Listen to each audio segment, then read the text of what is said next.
National assembly उसको पारित कर रही थी कॉन्स्टिट्यूशन को, उस वक्त दो व्यक्ति थे, श्यामा प्रसाद मुखर्जी साहब और पीसी महालनोबिस साहब। वो तो स्टैटिस्टिशियन थे, वो किसी तंत्र के बारे में बात नहीं कर रहे थे। उन्होंने बोला इस वक्त भारत की अवस्था ये है, ये स्थिति है, मतलब हम लोग पूरी तरह से कंगाल हो चुके हैं। और हर चीज उन्होंने उसका आकलन किया कि अभी लिटरेसी का क्या स्थिति है, हेल्थ केयर की क्या स्थिति है, प्रोडक्टिविटी लेवल्स क्या है, कितनी इंडस्ट्री लगी हुई है, कौन सा सेक्टर कौन सा, सब कुछ उन्होंने उसका लेखा जोखा किया। तो श्यामा प्रसाद मुखर्जी जी जो थे वो थे इंडस्ट्रीज मिनिस्टर नेहरू के कैबिनेट में। इनके मत विरोध थे, इनके मत अलग थे, लेकिन वो इंडस्ट्रीज मिनिस्टर थे। और जो पहला पंचवर्षीय प्रोग्राम तय किया, उसमें जो इंडस्ट्रियल नीति थी उन्होंने तय करी थी, वो नीति कौटिल्य के अर्थशास्त्र पे बेस्ड थी। ज्यादातर लोगों को ये पता नहीं होगा, लेकिन उस नीति को पूर्णतः अपनाया नहीं गया। जैसे इनके नाम पे ये ऑडिटोरियम है, भीमराव अम्बेडकर जी, उनके बताए हुए ओरिजिनल कॉन्स्टिट्यूशन संविधान को हमने नहीं माना, कुछ और लाया गया, उसमें बहुत सारे संशोधन किए गए। संशोधन नहीं, मैं तो कुशोधन कहूंगा, लेकिन वो किए गए। उसी तरह से श्यामा प्रसाद मुखर्जी जी का उनका कहना था कि हमें कौटिल्य के अर्थशास्त्र में सप्तांग की बात कही जाती है। सप्तांग क्या है? सप्तांग है स्वामी यानी सरकार, फिर आपका आता है अमात्य यानी काउंसिल ऑफ मिनिस्टर्स, मंत्रीगण, उसके बाद आता है जनपद यानी कि जो पूरा रिपब्लिक है, गणतंत्र है, उसके बाद आता है कोष यानी कि ट्रेजरी, फाइनेंशियल मैनेजमेंट, उसके बाद आता है दंड, दंड मतलब मिलिट्री, दंड सिर्फ वही दंड संहिता हम कहते हैं, लेकिन वो थोड़ा सा भ्रामक शब्द है। दंड कौटिल्य के हिसाब से मिलिट्री पावर, यानी एक्सपेंशन करना पड़ेगा, देश का एक्सपेंशन करना पड़ेगा। आपकी जो भूमि है वो पर्याप्त कभी नहीं पड़ेगी, क्योंकि कौटिल्य के समय में जो पॉपुलेशन उसकी वृद्धि, उसमें समृद्धि थी।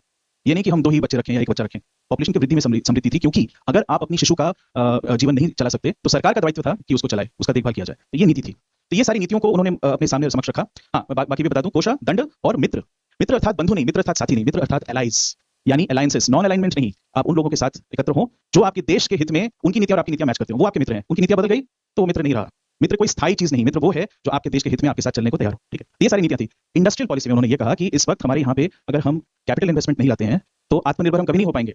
और ये जो लोग हैं जिन्होंने ये कॉलोनियल शोषण किया हमारा, वही लोग उन्हीं के प्रोडक्ट्स बेचते रहेंगे। हमारा तो नाम मात्र का एक स्वाधीनता होगा, लेकिन स्वायत्त नहीं आएगा। तो ये इंडस्ट्रियल पॉलिसी उस तरह से बनाई गई। उसमें मैं 2 चीज कह के मैं आगे बढ़ता हूँ। एक है उस वक्त जो भारत का पूर्वी छोर था, यानी जिस क्षेत्र से मैं आता हूँ, कलकत्ता और पूर्व बंगाल, ये उत्तर बंगाल, पूर्व बंगाल, मध्य बंगाल, ये सारा जो था, यहाँ पे हेवी इंडस्ट्रियलाइजेशन हो चुका था, क्योंकि ब्रिटानियों को और अमेरिकों को द्वितीय विश्व युद्ध जीतना था। तो मानव संसाधन भी यहाँ से खींचे जा रहे थे और प्राइमरी रिसोर्सेज भी यहाँ से लेके जा रहे थे, और जो युद्धास्त्रों का कपड़ा वगैरह, खाने की सामग्री, सब कुछ यहाँ से जा रहा था। तो ये पूरा रीजन इंडस्ट्रियलाइज हो चुका था, जो एक अनइंटेंडेड अच्छा कॉन्सिक्वेंस था for a specific part of India. ठीक है, लेकिन नेहरू जी ने क्या किया? उन्होंने कहा कि हाँ, दूसरे जगह पे भी इंडस्ट्रीज लगेंगे, उनका जो संसाधन है, उनका जो रॉ मिनरल्स है, वो दूसरे पूर्व से आएंगे, पश्चिम में जाएगा, उत्तर जाएगा, दक्षिण जाएगा। तो एक फ्रेट इक्वलाइजेशन पॉलिसी लाते हैं। ये क्या हुआ? आपका एक बना बनाया इंडस्ट्री को समाप्त कर दिया। देखिए, जब भूखमंगी होती है, बेकारी होती है, तो क्या होगा? कैपिटलिज्म की जगह कम्युनिज्म का उत्थान होगा, और वही हुआ। तो ये पूरा जो पूर्वी क्षेत्र है वो धीरे धीरे पहले सोशलिज्म, फिर कम्युनिज्म के चुंगल में चला गया। अच्छा, अब देखें कि ये वहां तक सीमित नहीं था, यही चीज फिर दोहराया गया बॉम्बे में। यहाँ पे एक अद्भुत चीज हुआ। तभी मैं थोड़ा सा इतिहास में जा रहा हूँ, क्योंकि आपने इतिहास में पूछा है।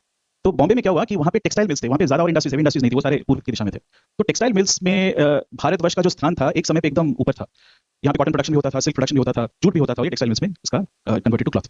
तो बॉम्बे में एक 60 के दशक से एक अद्भुत चीज हुआ कि ट्रेड यूनियनिज्म बहुत एक्टिव हो गया। जो ये कम्युनिस्ट लोग थे, उन्होंने पहले कोशिश करी कि पूरे प्रदेश में फैल जाए, तो वो वेस्टर्न महाराष्ट्र में घुस पाए, गुजरात में नहीं घुस पाए, बॉम्बे में पूर्णतः घुस गए ट्रेड यूनियन के द्वारा।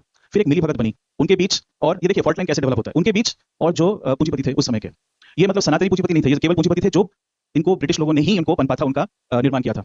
इन लोगों ने इनके साथ तय किया कि ठीक है, बंद करवा देते हैं मिलें, और फिर पूरी इकोनॉमी को रियल एस्टेट की दिशा में धक्का दे देते हैं। तो ये इसके चलते एक नया फॉल्ट लाइन बना। और यही नहीं, मिलों का बंदीकरण ही नहीं, ये भी किया कि वहां पे जो लोकल लोग थे, मराठी लोग थे, तो वो उनको समझाया गया कि बाहर वाले लोग आ रहे हैं और बाहर वाले लोग आके आपका जॉब छीन रहे हैं, जबकि हो कुछ और रहा था।